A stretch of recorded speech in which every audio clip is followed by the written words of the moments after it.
We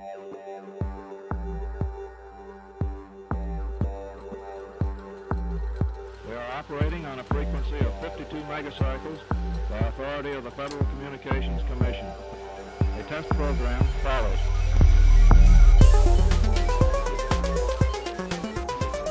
To you who are trained technically, I need hardly say that there's still a number of problems to solve. I guess you know them as well as anybody knows them. But I think we've proceeded far enough to justify the statement, at least, that these technical problems are not insurmountable.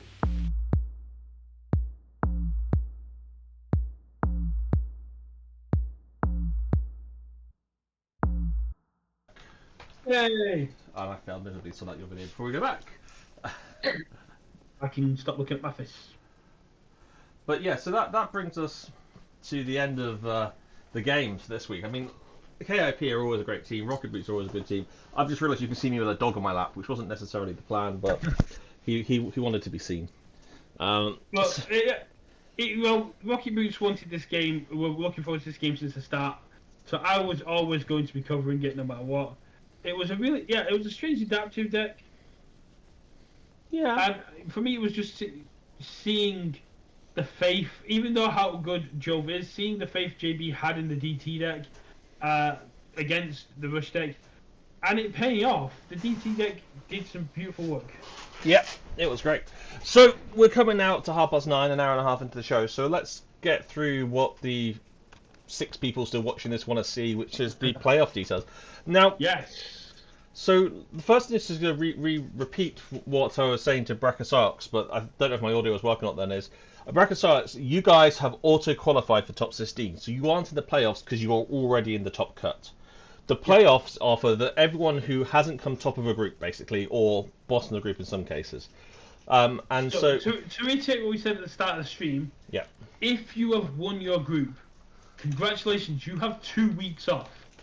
You can now use those 2 weeks to look at your 2 potential, the 2 teams that you could potentially go up against, and start practicing and getting your format selections in, because what we're basically doing is releasing the potential top 16s, so that you will know who you're facing as soon as they qualify, and the people qualifying will know who is awaiting them beyond that gate. Yeah. So just to repeat that one more time. While my dog runs around with his unicorn. If you won your group, you have a 2-week break. If you have not won your group, you have not come last in your group, you probably have not got a 2-week break. And you'll be playing not this week, but next week. So this week is a prep week for you guys. You have to get in by this Monday the formats for your opponents, and then you have 1 week to play. And if you are doing prep work as a team, yeah, I'm sure any of the first place teams will be happy to play against you because they just want to get gamed in. Yeah, and I'm sure Brett and I would as well, just because we can't play at the moment. So I'm going to start going through this. So first of all, let's go through the current standings, and then we'll go through the playoffs itself. Sounds good.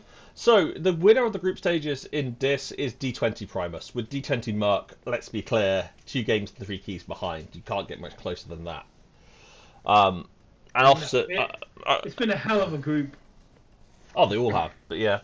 An honourable mention to Conference Duo for just being 1 match behind in 2 keys. I mean, that was an impressive feat. I mean, this week, Conference Duo beat Senseless. I mean, Primus beat HOB. I mean, okay, D20 Merc actually lost their only match this event, I think.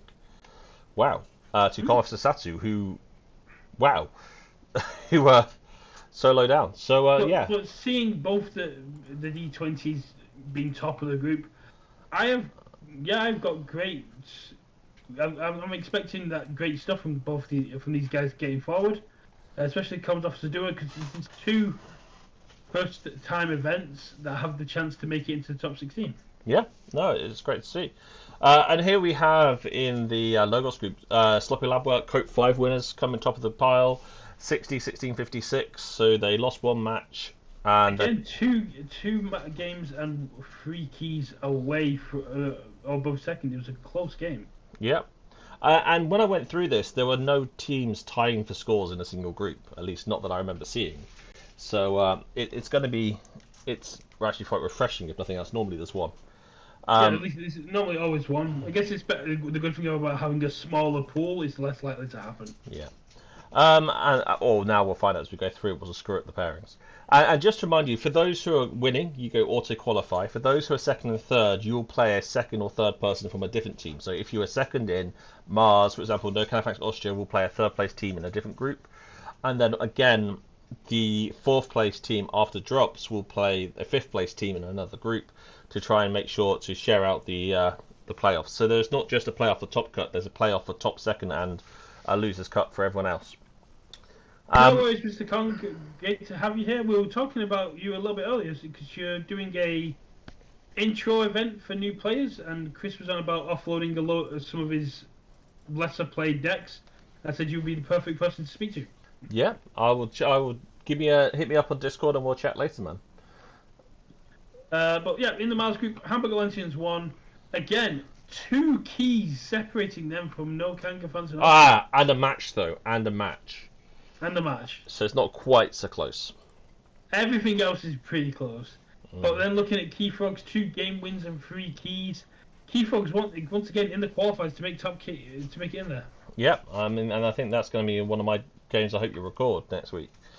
So Amber Minimum have dropped, but hopefully we'll see them back as the KFPT. Yep, Keyboards Portugal or PTKF, whichever they end up being. And here's Sanctum. This hasn't changed since we last saw this. So Salty auto qualified. ABR England, Spain, Madrid Archons. So the 3 other teams who are not international are from the international group are qualifying. One's qualifying and 2 are playoff for the top cut, and the other ones will be in the next round of playoffs. The biggest issue with this group was the fact that Baguette and Switch hadn't recorded one of their games, and it was the one that decided who went first. Yeah. And luckily, they were still able to remember who had won it. So Salty, ABR unfortunately lost that game, so Salty able to make it through. Yep. And moving on to Saurians, where we have one of our viewers from. This is Psyops from our viewers. His team auto qualified for Top Cup. Their first event, won all 7 matches, lost total of 2 games, and realistically lost 4 keys. So that is amazing. Insanity. Hamburg Lanterns 2 only a match win behind. Great to see Scion's crew come again, the first time event coming in. Yeah, I mean, this is a very much more top-heavy group, but it's still interesting to see. So then moving on... I think Hamburg Atlanteans 2 are the only Hamburg Atlanteans not to win their group. And whether they'll be chastised for it. We'll check in a minute. KFP here, top of the group as we just saw. Pacha Beecher came second, Rocket Boots came third. But it's only sort of 1 game between... Well, it's 2 keys between second and third here between Rocket Boots and Pacha Beecher. And 1 game and 3 keys between third and fourth. So I mean, this is a tight game. Then we go on to Unfathomable. Repout winning across the board, 6 matches, so they lost 1 match, 17 wins, 57 keys. This is the annoying case where you had 2 teams drop. That's life. Yeah. But it was worse in the Shadows group when it happened mid. Yeah. We had 3 teams drop, and it was like, oh. Yeah. And then finally, we have the Untamed group. Yes. With the Hamburg Atlanteans 3 taking the group. Yep, Starship loses second with 1 match, 2 games behind, and Klutschke 1 key behind second place. Oh, that is close. That I wonder if that's by design, because no, they won all 3 of their games, but that means they would have won the easier game up there, I imagine. Yeah, so that was close. So I mean, I'm loving the fact that Grizzle Hearts Chosen have won more games than Brain Games LV, but are lower than them in the tables. It happens. And let's just jump to those teams who this is their first event. We can see 2 teams here who are basically top of the groups. Then we see Pasharanga was second, Conference Duo was third in their group. I mean, we are actually T20 Merc was second, to be fair, but it's great to see the new teams that are so high up. Have any of the new teams not actually qualified for the player? All the ones that haven't dropped, I think they've all qualified for the qualifiers. That you're correct, they have, yes. That's really, really, really good to see. So now we come on to the information that you all want to see. The pairings. The pairings. I think Brett included on this because It's definitely very interesting to have a look at these. so essentially we have two sets of playoffs. The winner of each group, those 8 teams have already gone to top 16. We now have second and third from different groups fighting it off for a place in the top 16 and a place in the second 16. And then we will have a second playoff between those who are fourth and fifth between different groups. Again, playing across the groups, playing off for a place in the second cut, and then finally the bottom 16 or so teams, that may be 17, but bottom 16 teams, I believe, will be in the final cut. So there'll be 3 fairly full cuts, 2 full, one less so. So Exactly. and there was only one bye unfortunately, which we couldn't get around in this one of the playoffs. So here we go. So this is who people will be playing, and remember, you've got to get your decks in by this Monday, and you've got to get the game in by the following Monday. So here we have ABR Youngest Bears versus Zion's Crew, D20 Merc versus ABR Old Paddy's Evil Triplets, Hamburger Lantern 2 versus Rocket Boots, Midwest Martians versus Key Frogs, New York City versus Kluski, No Canifants in Austria, Christoph versus Madrid Archons, Panga Angabicha versus It Ain't Groke, and Starship Looters versus Con Officer Dua. So it's some very good games. This is going to be very interesting to see. Now, you may have noticed there's no European. It's not tied by geography anymore here, though we do have one game that's nicely still in Midwest. No, was it No Canifants versus Midwest. Madrid Archons are the only ones that I think are in the same time zone. Maybe if it ain't very far. Pempaka Beecher and if it ain't Groke. Oh, yep, missed that one, yep. So, yeah, this is going to be interesting to see. It's going to be interesting time-wise, and they've got essentially a week free time to arrange their games next week as well. Yep. So hopefully that'll help. But the main issue is trying to figure out what to cover, because I think we've already covered the Key Frogs once stream. Once this event. Same with Rocket Boots, same with Hamburg Atlanteans 2. Oh, it's New York's versus Kluski. New York's versus Kluski or No Kangaphants in Austria versus Madrid Archons are the ones that are calling to me in a minute. Yeah, I think No Canifants in Austria versus Madrid Archons, just for simplicity's sake, are possibly the ones I would consider. Yeah, and also because I want to see Bandit in action again. It's been a while since I've seen Christoph piloting Bandit. He might even be one piloting it this week. Oh, a novel idea. Yes, it was reversal last time. Yeah, right. I'll speak to that because Bandit is such a nice deck. Qualified? Are you going over qualified too? Yep. So 1 second, I've completely screwed up Brett's video, but oh well, it's still everything's readable. So here we have, this is the people playing off. The winners go into the second cut. The ones who don't win are into the third cut. So we start with Better Call KOTE versus Centralus. So this is going to be Italy versus Malaysia. I believe so, yeah. Then we have Brothers in Battle versus SCS Steelers. US versus UK. Can't touch this. The Wolfpack. Poland. You didn't get the updated drop list, did you? What? Who else dropped? Final Swindle Delta. When did they drop? This afternoon. I did mention it to you. Okay. Dropped at midday today. Okay, so I did this at 11 a.m. today. So they will maybe a buy. I will dig out and get the correct team in there for the final Swindle Delta. Can we not just put Can't Touch This Wolfpack against Keyforge Granada? I think. No. Ta-da! Because then we're a team short. HKB versus Team SAS. That is Indonesia, Vietnam even versus US. Those are two very good teams. That's going to be very interesting. Yeah. Keyforge Fridays versus Baywitch. So this is US v US. Keyforge Granada versus no one. So Keyforge Granada, congratulations on the win. Strange Gizmos versus Crazy Killing Aubergine. So that's International versus Portugal. And finally, the final Swindle Alpha versus Brain Games RV. So that's Latvia versus the US. The second cut is just as competitive as the first cut. That's amazing. It's more interesting in some ways, I hate to say. But yeah, so this is going to be interesting to see how... Well, it's not cut, the second playoff, just to be clear. The second playoff. And it's going to be very interesting. I think the second cut is going to be just as competitive as the top cut. Yeah. Because with the players from the first cut and the second cut coming in, the main issue I've got is how many teams are going to drop after the qualifiers, and that's going to be what really affects the second cut, the same as last time. Yeah, so just to be clear, I have checked, and Can't Touch This, the Wolfpack will have a bye. There is no one else in the other group I can slot into place. Okay. So it's unfortunate, but that's the way it is. So these will be on the website, I hope, tomorrow morning, or if not tonight, depending on how tired I am when I get off the stream. And for those of you who still want to play, who are in the third cut, you've all got the bye over the next 2 weeks. Yeah, you also qualify for third cut for everyone else. Just to clarify it. Yeah. So that's Coast to Coast, Grizzle Hearts Chosen, Fortune, Devil, whatever, Manchester Mavericks, and the French Imps. Yep. Definitely Mr. Kong. There's been some really strong teams for the first time with us, and given the format that we're going to be playing in Cup 10, which I am really excited for, because it seems like a lot of work, but it's not going to be a lot of work.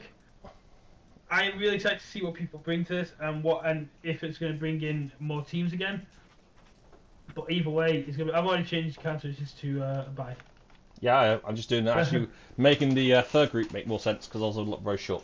Cool. But I'm very interested. Yeah. So. We'll be doing. Yep. It does count as come. So the top 16 with the qualified rockets going into it, will that be going up tomorrow as well? That'll be going up by end of the week. In other words, whenever I've done it, it won't be done tonight. It was meant to be done today, but Chris has been slammed with work pretty much over to 10 minutes before the stream started. And tomorrow looks worse. So I'm gonna. So I'm going to try and get the playoffs out tonight, and then over the next couple of evenings try and get the rest of the brackets out. They will be out before the weekend. Is any reveal for the formats? The only thing I can tell you about the KOTE 10 format at this point in time is that we're going with a casino theme over a Wild West theme. And you're very upset by it. I'm not as upset with it. I thought it'd be cool to have like the revolver shop for the format and what other things that's going on within it. But Josie was like, no, I can work a lot better with the casino theme and like the aspects of that. And I was like, that's pretty cool as well, and I'm sure it'll be working well. The main issue is without being able to see our art, I don't know how to do the best intro video. But unlike KOTE 7 and KOTE 8, KOTE 10 sounds a lot more complicated than it is. So, like every other KOTE in the last, has got steadily sounding more complicated, and it actually has been more complicated. 7 was a lot more complicated than it needed to be, and I take full responsibility for that. Cool. It's his fault. It's his fault. 8 put a lot of work on the players. By the way, is it possible to get a replacement in if someone cannot play? Our third kid is. Bracker size guts. We have a complete set of rules for this. You are more than welcome to substitute out. Firstly and most importantly, congratulations on having a kid in 2 weeks' time. Your third one, possibly you should have learnt by now, but congratulations as a parent of 2. Brett's a parent of 1. But more importantly, to answer your question, you can substitute out. The condition we have is you can't substitute back in for this event. So your replacement will have to play the entire top cut. And you can't change decks. So if you leave the team, you can't come back in. And unless you've basically told us that someone's going on a holiday and they need a replacement and that's okay with the other team. And they have to play the deck that was registered. And Mr. Kong, no. See, I knew that would be what people were going with the bidding from the other event. But no, I'm still trying to work out how to do a bidding event. But no, this is...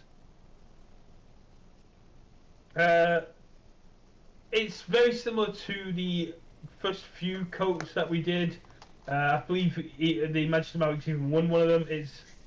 Back in the day. Yeah, but the format's back. It's similar to a format back then, where every week Chris would be telling you who you'd be going up against, rather than you being able to work it out. But with a lot more twists added on. I also like to point out is I actually don't know what the format is yet because I've not listened to Brett when he's been telling me it. So I'm I told you the name. I did not explain what the name meant. So I too am also looking forward to not vetoing this if I don't like it before then. So It's too late. Josie's working on the art. It's gone ahead. we're going to see. Interested to see how it's going to go. I don't know what Oubliette is, in all honesty, Sags. I know Aurora's put a lot of hard work into it and she's shared it around. And I do need to look at what Oubliette is. It does seem interesting, but no, I don't think there is another format out there like this. This is the brainchild of the Patreons in there. It's when we're looking at it, we're looking at something that's fun, something that means that something that's fun, something that involves all the sets, something that means that you're not always playing the same deck each week, and it's just it's taking into account what everybody wanted. It was nuts, and this is what we came up with. Yeah, we should always ask the public what we should do in the future as well. But anyway, guys, look, we're hitting the quarter to 10 now. I want to crash out because I need to write some code and go to bed. But if guys have a great week, I will be here next week. I will have a special super secret co-host. If you'd like to be that super secret co-host, please let me know. Shadow? I bet it's Shadow. He'll probably be here for like a minute, but his commentary was a bit noisy. Shadow's my dog, just for those who don't realise. But we will be here going through the KOTE 6 replay, and that we can't have. Brett unfortunately won't be here, and we will see where we are with the metrics we have from laptops and against Switch. So thanks everyone for playing. Thanks, have a great week, and catch up with you next time. Yeah, catch up here.